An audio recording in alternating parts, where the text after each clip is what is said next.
Assalamualaikum dear students, हिन वक्त जी टॉपिक आहे आयोनाइजेशन पोटेंशियल या इनके असां चवंदा आहियूं आयोनाइजेशन एनर्जी या आयोनाइजेशन एंथैल्पी। डेफिनेशन छा थो लिखे, it is amount of energy absorbed to remove least bound valence shell electron from gaseous state of atom, ion or molecule। याद करे छॾियो त अमाउंट ऑफ एनर्जी एब्जॉर्ब थी थिए तंहिंजी माना ही एंडोथर्मिक प्रोसेस आहे। हाणे ॿी इहा ॻाल्हि यादि करे छॾियो त इलेक्ट्रॉन हमेशह एटम आयन या मॉलिक्यूल जी गैसियस स्टेट मां रिमूव थींदो आहे, न कि लिक्विड और सॉलिड स्टेट मां। लिहाज़ा इन बुनियाद ते तव्हांखे MCQs ही ॾेई सघे थो, which expression represents the ionization process. Ionization process हाणे हिते ॾिसो, ही लिक्विड न्यूट्रल एटम आहे, इहो पॉजिटिव आयन में लिक्विड में कन्वर्ट थो थिए। ही लिक्विड न्यूट्रल एटम आहे, इहो गैसियस पॉजिटिव आयन में कन्वर्ट थो थिए। ही गैसियस न्यूट्रल एटम आहे, ही पॉजिटिव आयन गैसियस में कन्वर्ट थो थिए। यादि करे छॾियो त आयोनाइजेशन खां पोइ न्यूट्रल एटम गैसियस हमेशह पॉजिटिव आयन गैसियस में कन्वर्ट थींदो।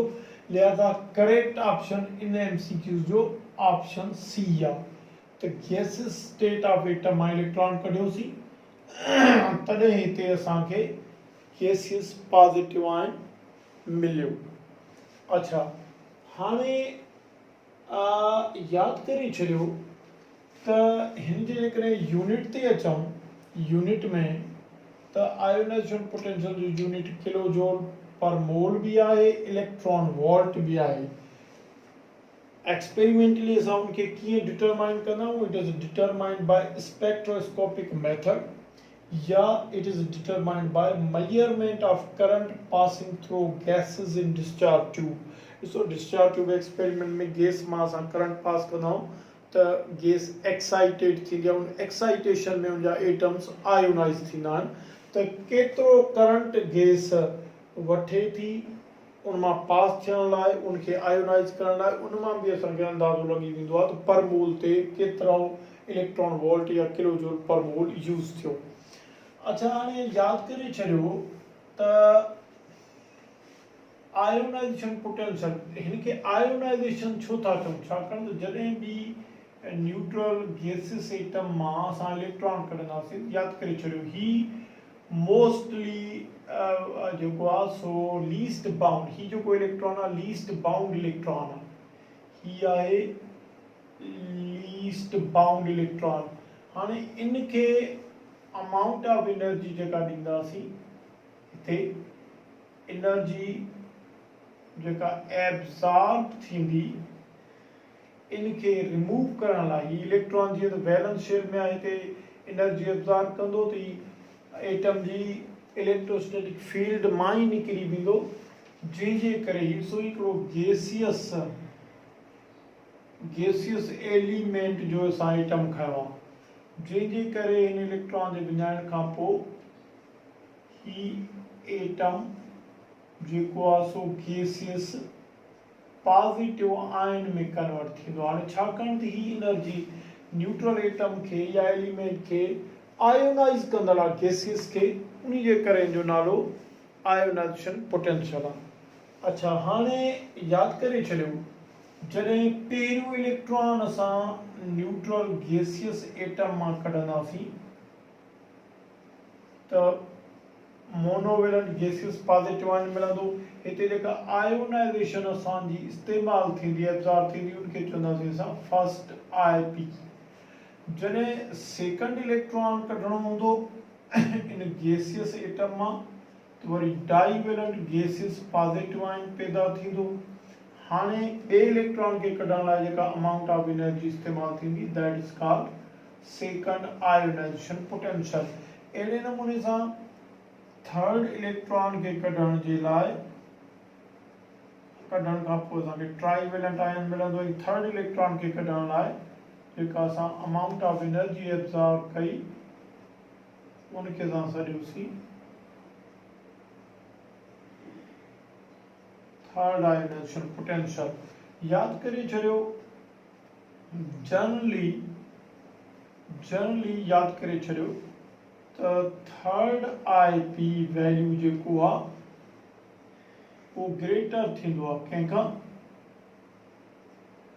सेकंड आईपी खां। सेकंड आईपी ग्रेटर थींदो आहे फर्स्ट आईपी खां। वजह इहा आहे त पहिरें इलेक्ट्रॉन जे निकिरण खां पोइ ॿिए इलेक्ट्रॉन खे कढण लाइ वधीक एनर्जी खपंदी, छाकाणि त पहिरें इलेक्ट्रॉन जे निकिरण खां पोइ रिमेनिंग इलेक्ट्रॉन से जेका एटम जी न्यूक्लियर चार्ज आहे उहा वधीक गिरफ़्त रखंदी, जंहिंजे करे ॿियो इलेक्ट्रॉन कढणु ॾुखियो हूंदो, ॿिए जी भेट में टियों कढणु ॾुखियो हूंदो, जंहिंजे करे ॿिए जी भेट में टे इलेक्ट्रॉन जे लाइ वधीक आईपी खपंदी।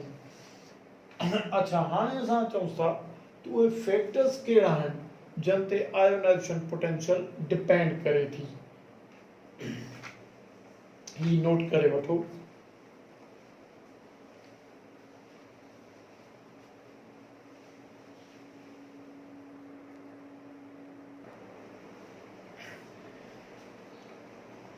डियर स्टूडेंट्स, जेकॾहिं फैक्टर्स ते अचो त पहिरियों फैक्टर आहे एटॉमिक रेडियस। याद करे छॾियो एटॉमिक रेडियस सां आयोनाइजेशन पोटेंशियल जो उबतो तालुक आहे। जीअं जीअं एटॉमिक रेडियस वधंदो तीअं तीअं आईपी वैल्यू किरंदो, ऐं जीअं जीअं एटॉमिक रेडियस किरंदो तीअं तीअं फर्स्ट आईपी वैल्यू वधंदो। छो ॾिसो ही वॾे रेडियस वारो एटम आहे त हिन जो न्यूक्लियस खां वैलेंस शेल इलेक्ट्रॉन परे आहे, परे आहे त हिनखे तव्हां जेको आहे सो लो आईपी ॾींदव, जंहिंजे करे ही निकिरी ईंदो। जॾहिं त हिन इलेक्ट्रॉन जी न्यूक्लियस सां इलेक्ट्रोस्टैटिक अट्रैक्शन तमामु घणी आहे, जंहिंजे करे it is not easy to remove this electron, बल्कि it is difficult to remove this electron. उनजे करे हिते तव्हां हाई आईपी ॾींदव, फर्स्ट आईपी। हाणे इन हिसाब सां तव्हांखे ख़बर आहे त वॾे में वॾी साइज़ सीज़ियम जी आहे, जंहिंजे करे सीज़ियम जो घटि में घटि आईपी वैल्यू हूंदो। अच्छा, ॿियो अहम फैक्टर जेको आयोनाइजेशन पोटेंशियल जिन ते डिपेंड करे थी उहा आहे electronic configuration of the valence shell of atom. Atom जे वैलेंस शेल में इलेक्ट्रॉनिक कॉन्फ़िगरेशन जी नेचर कहिड़ी आहे। हाणे याद करे छॾियो वैलेंस शेल में इलेक्ट्रॉनिक कॉन्फ़िगरेशन जा मुख़्तलिफ़ टाइप्स थियनि था। हिकिड़ी टाइप खे असां चवंदा आहियूं स्टेबल वैलेंस शेल कॉन्फ़िगरेशन। हिकिड़ा अहिड़ा एटम्स आहिनि जिन जे वैलेंस शेल कॉन्फ़िगरेशन में स्टेबल वैलेंस शेल में स्टेबल वैलेंस शेल कॉन्फ़िगरेशन थींदी आहे। हाणे स्टेबल वैलेंस शेल जा कॉन्फ़िगरेशन जा ॿ टाइप्स आहिनि। कहिड़ा कहिड़ा? हिकु very stable valence shell electronic configuration. हाणे इहा हूंदी आहे NS2NP6 यानी कि ऑक्टेट, लाइक ऑक्टेट। तो जॾहिं भी एटम जे वैलेंस शेल में ऑक्टेट वारी कॉन्फ़िगरेशन हुजे, NS2NP6 हुजे, तो इहा तमामु घणी स्टेबल वैलेंस शेल कॉन्फ़िगरेशन आहे। हाणे उन्हीं जे करे इते स्टेबल वैलेंस शेल कॉन्फ़िगरेशन मां इलेक्ट्रॉन कढणु ॾाढो ॾुखियो हूंदो आहे, जंहिंजे करे उते तमामु हाईएस्ट आईपी वैल्यू इस्तेमालु थींदो। हाणे जीअं ॾिसो नियान आहे, नियान हाणे पीरियड 2 में आहे नियान, ठीकु आहे। पीरियड 2 में नियान जी कॉन्फ़िगरेशन ॾिसंदो 1s2 2s2 2p6 आहे, ऑक्टेट अची वियो। ऑक्टेट जे करे हिते हाईएस्ट फर्स्ट आईपी वैल्यू थींदो छाकाणि त ऑक्टेट मां इलेक्ट्रॉन कॾहिं बि एलिमेंट विञाइण न चाहींदो आहे, तमामु रेजिस्ट कंदो इलेक्ट्रॉन खे लूज़ करण में, जंहिंजे करे वॾी IP ॾियणी पवंदी। हाणे हर पीरियड जे राइट साइड ते तव्हांखे इनर्ट गैस एलिमेंट मिलंदो, नोबल गैस एलिमेंट मिलंदो। माना असां चई सघूं था त हर पीरियड में वधि first IP value noble gases वटि हूंदो, छाकाणि त उन्हनि जे वैलेंस शेल में ऑक्टेट आहे, ऑक्टेट मां इलेक्ट्रॉन कढणु ॾाढो ॾुखियो हूंदो। उन खां पोइ ॿी जेका कॉन्फ़िगरेशन आहे वैलेंस शेल जी स्टेबल, उनखे असां वेरी स्टेबल न पर स्टेबल सिर्फ़ चई सघूं था। Stable valence shell configuration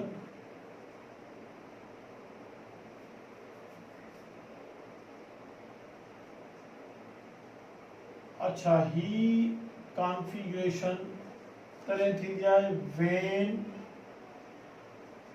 degenerate orbitals, तव्हांखे ख़बर आहे डीजनरेट ऑर्बिटल्स PDF थींदा आहिनि, are half filled in valence shell. जेकॾहिं वैलेंस शेल में डीजनरेट ऑर्बिटल्स हाफ फिल्ड इन, त इहा बि स्टेबल वैलेंस शेल कॉन्फ़िगरेशन जी अलामत आहे। हाणे मिसाल तौर ॾिसो, जीअं नाइट्रोजन कयूं था Z बराबर 7 1s2, हाणे जे वैलेंस शेल में ॾिसो 2s2 2px1 2py1 2pz1। हाणे ही डीजनरेट ऑर्बिटल्स आहिनि, त डीजनरेट ऑर्बिटल्स जेकॾहिं हाफ फिल्ड हूंदा त इन्हनि में बि इन्हनि जे करे स्टेबिलिटी हूंदी, हे स्टेबल आहिनि, छाकाणि त हिन जी एनर्जी सेम लॻी पई आहे, हिकु जहिड़ी लॻी पई आहे। जॾहिं बि डीजनरेट ऑर्बिटल्स जी डीजनरेसी क़ाइमु थींदी आहे त इन सां एटम खे एक्स्ट्रा स्टेबिलिटी मिलंदी आहे। हाणे इहो ई सबबु आहे त हिते जेका आहे सा हाईएस्ट त नथो अची सघूं, पर हाई फर्स्ट IP वैल्यू हूंदो। अच्छा, उन खां पोइ ॿी इलेक्ट्रॉनिक कॉन्फ़िगरेशन आहे जंहिंखे असां चई सघूं था unstable valence shell electronic configuration. ही अनस्टेबल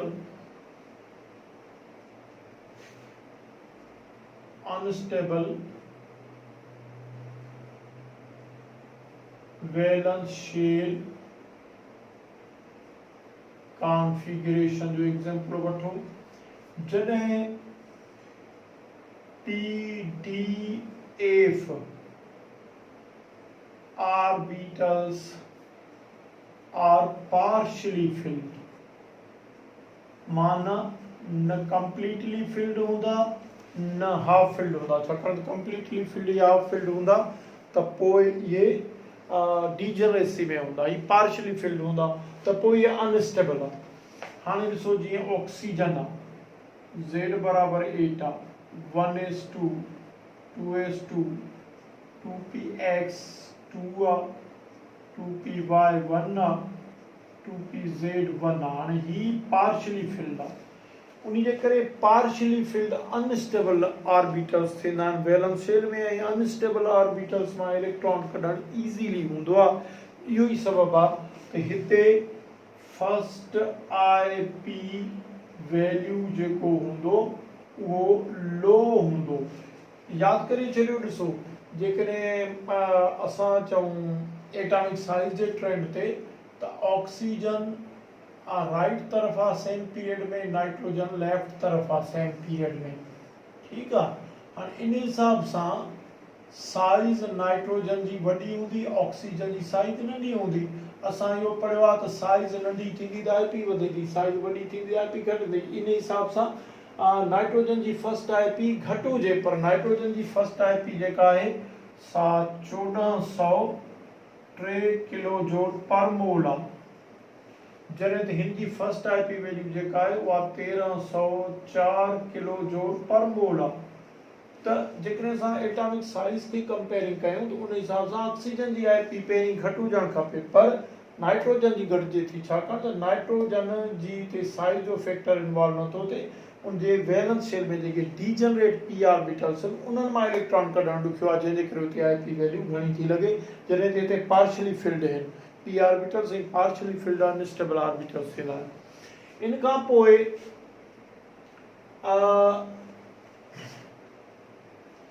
खां पोइ हाणे तव्हांखे बोर्ड में जगह कोन्हे, ही नोट कयो त मां अञा अॻिते पोइ हलां।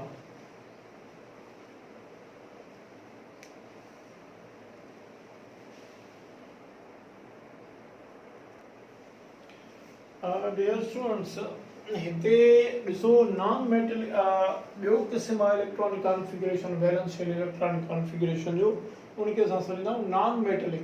हाँ, नॉन मेटलिक वटि स्पेशली नॉन मेटल्स वटि जेके स्ट्रॉन्ग नॉन मेटल्स आहिनि, स्ट्रॉन्ग नॉन मेटल्स आहिनि, उहो वैलेंस शेल कॉन्फ़िगरेशन थींदी आहे NS2NP5। तो NS2NP5 हाणे तव्हांखे ख़बर आहे त नॉन मेटल जीअं 7 ग्रुप में आहिनि, फ्लोरीन, क्लोरीन, ब्रोमीन, आयोडीन, इन्हनि वटि NS2NP5 हूंदी आहे। फ्लोरीन वटि 2s2 2p5, 3s2 3p5, bromine वटि 4s2 4p5।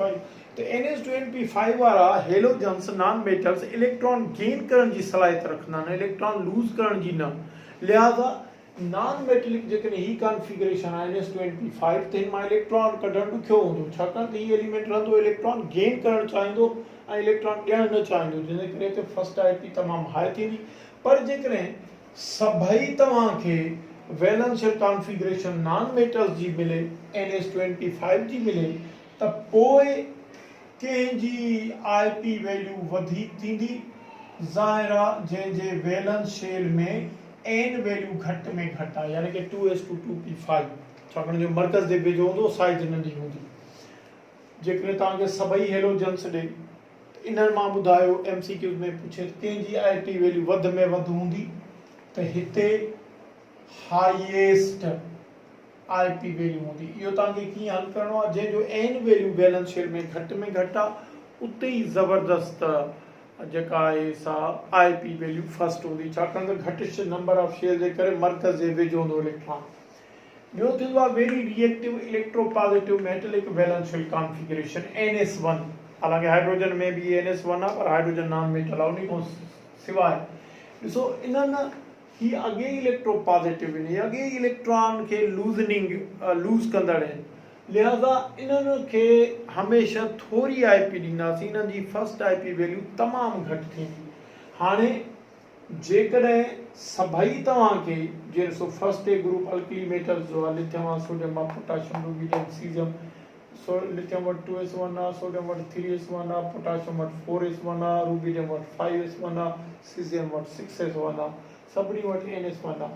हाणे जेकॾहिं तव्हांखे सभिनी तव्हांखे इलेक्ट्रॉनिक कॉन्फ़िगरेशन ॾे, सभई अल्कली मेटल्स ॾे, ऐं चवे त कंहिंजी IP वैल्यू वधीक थींदी, त हिते हाई हूंदी, जंहिंजो n वैल्यू घटि हूंदो, ऐं जॾहिं त हिते लोवेस्ट फर्स्ट IP वैल्यू हूंदो। बाक़ी ओवरऑल ॿियनि एलिमेंट जी भेट में जेके भी पीरियाडिक टेबल आहिनि, उन्हनि जी भेट में हिननि जी हर पीरियड में IP वैल्यू घटि हूंदी आहे, छाकाणि त हिननि वटि साइज़ भी वॾी आहे, ऐं प्लस में हिननि वटि वैलेंस शेल इलेक्ट्रॉनिक कॉन्फ़िगरेशन जेका आहे NS1 आहे, जेका loose valence shell electronic configuration समझी वेंदी आहे। हाणे तव्हांखे इलेक्ट्रॉनिक कॉन्फ़िगरेशन जे बुनियाद ते इन्हनि मां MCQ ॾेई सघे थो। तव्हांखे सपोज़ कयो हिते ॾेई सघे थो, तो which electronic configuration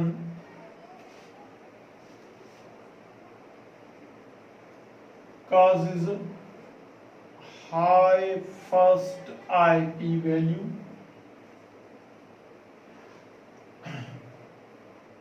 in gaseous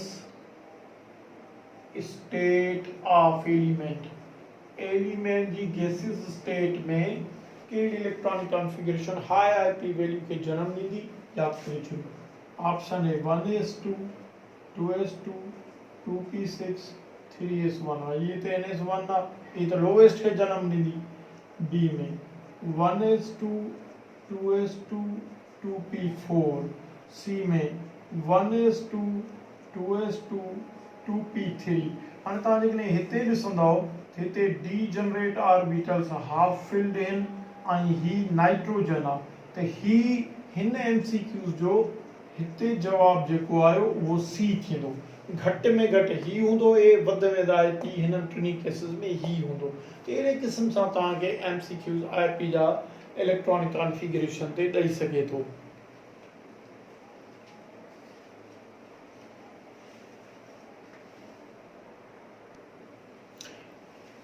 ॾिसो या तव्हांखे अहिड़ी कॉन्फ़िगरेशन ॾेई सघे थो सभई नॉन मेटल्स आहिनि which electronic configuration causes high first IP value हाणे हिते ही ऑक्सीजन आहे ही नाइट्रोजन आहे ही फ्लोरीन आहे ही नियान आहे ऐं असांखे ख़बर आहे त जेकॾहिं एलिमेंट जे वैलेंशियल साॻियो आहे ॾिसो सभिनी में वैलेंशियल 2 ते आहे हाणे जे वैलेंशियल में ऑक्टेट हूंदो उनजी ज़बरदस्त हूंदी माना उनजी तमामु घणी आईपी वैल्यू हूंदी जेकॾहिं ही इनर्ट गैस न हुजे ऑक्टेट वारो न हुजे हा वैलेंशियल कॉन्फ़िगरेशन जो त पोइ फ्लोरीन जी थिए हा फ्लोरीन न हुजे हा त पोइ नाइट्रोजन जी थिए हा त इन हिसाब सां तव्हांखे एमसीक्यूज़ ॾेई सघे थो ऐं तव्हांखे ज़हन में करिणो पवंदो त इनर्ट गैस एलिमेंट त कोन्हे लेकिन इनर्ट गैस कोन्हे त पोइ ज़बरदस्त नॉन मेटल त कोन्हे नॉन मेटल बि कोन्हे त पोइ नाइट्रोजन ऑक्सीजन नाइट्रोजन बि ज़ाहिर आहे वधीक हाफ फिल्ड त एलिमेंट जे वैलेंशियल में किथे डीजनरेट ऑर्बिटल हाफ फिल्ड त न आहिनि इहे सॼियूं ॻाल्हियूं तव्हांखे ज़हन में रखी करे एमसीक्यूज़ हल करिणो पवंदो